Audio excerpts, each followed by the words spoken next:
Actually చెప్పటానికి ఏం మాటలు లేవండి. థ్యాంక్ యూలు అయితే అందరు చెప్పేసుకున్నారు.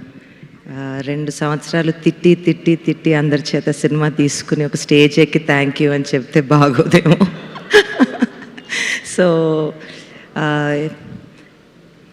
ఇండస్ట్రీలో అవును, నన్ను మొన్న ఎవరో చిన్న సెటైర్ వేశారు మన వంశీ గారు, వచ్చి క్లాసులు పీకుతావని. కరెక్టే, ఒకసారికి తెలిసి వచ్చింది. ఇప్పుడు ఒక సినిమా తీయటం అంటే దాంట్లో ఎంత ప్రాణం పెట్టినా కూడా, మనం ఎంత కష్టంతో సినిమా తీసినా, ఎంత ప్రాణం పెట్టినా, దాని చుట్టూ ఒక సినిమా చుట్టూ ఉన్న యూనివర్స్ అనేది మనం కంట్రోల్ చేయలేం. అది కంట్రోల్ చేయలేని పరిస్థితుల్లో దాన్ని దాటుకుంటూ ఆ సినిమాని జాగ్రత్తగా చూసుకుంటూ, కొన్నిసార్లు చాలా కోపం వచ్చేది. ఎందుకు ఎందుకు ఎందుకు అని పిచ్చి తిట్లు తిట్టేసి, అందరినీ తిట్టేసి, ఒక కప్పట్ట పడేసి, ఒక మైకిట్టు పడేసి అటు వెళ్ళిపోయి, దాని తర్వాత ఎందుకో ఒక పాట చరణం వచ్చేది ఫోన్లో, లేకపోతే ఒక ఎడిటింగ్ రూమ్లోకి వెళ్ళినప్పుడు వీళ్ళు ఎడిట్ చేసినప్పుడు మృణాల్ క్లోజప్ వచ్చేది. సెట్లో కూర్చున్నప్పుడు శేష్ ఏదో చేసింది వాళ్ళు ఎడిట్ చేసి చూడు అని ఇలా చూపించేవాడు. అవి చూసినప్పుడు that was the energy and that was the fuel to keep going. I think ఇది సినిమా అంటే ఇప్పుడు మనం బిజినెస్ అని ఎన్నో మాటలు అనుకుంటాం, కానీ నాకు తెలిసింది సినిమాయే.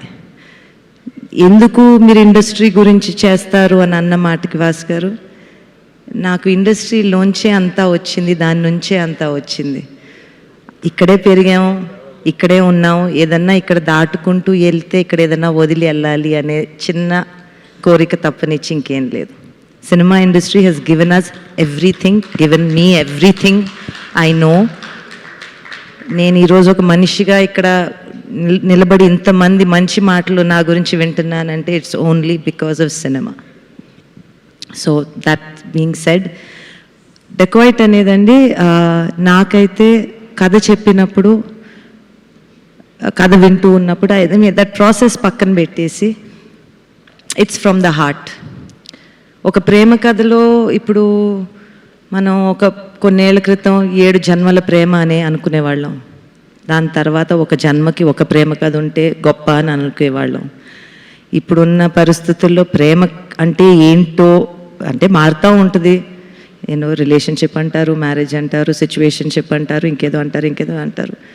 సో ప్రేమ అంటే ఏంటి అనేది ఒక చిన్న ప్రేమ కథ తీస్తే, ఈ కాలంలో ప్రేమ కథ తీస్తే ఇంటర్నల్ బ్యాటిల్స్ కాకుండా, ఇంటర్నల్ బ్యాటిల్ అయితే ఉంటుంది, ఒక అమ్మాయి నన్ను మోసం చేసింది అంటే ఆ బాధ ఉంటుంది, కానీ what is the highest level of love, దాన్ని ఎత్తుక్కుంటూ ఐ థింక్ మనం అది ఆలోచించినప్పుడు I felt dacoit was an expression, is an expression of pure love.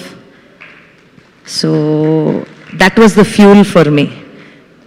Everybody did very well, everyone did their job and more and all of that, but ఒక కథకి ప్రాణం ఎక్కడి నుంచి వస్తుందో తెలియదండి. ఆ కథకి ప్రాణం పోసిన షనీల్కి, శేష్కి, రవి గారికి ఐ హ్యావ్ టు సే, ఆ కథ లేకుండా, ఆ కథ చేతిలో రాకుండా, ఆ కథని చెక్కకపోయి ఉండుంటే, the way they all sculpted it, everyone sculpted it.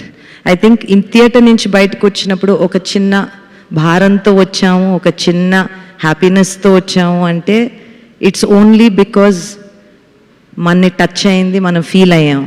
And cinema is only meant to do that. It is meant to make us feel, and I'm happy that Dacoit has made you feel. Thank you all. Thank you.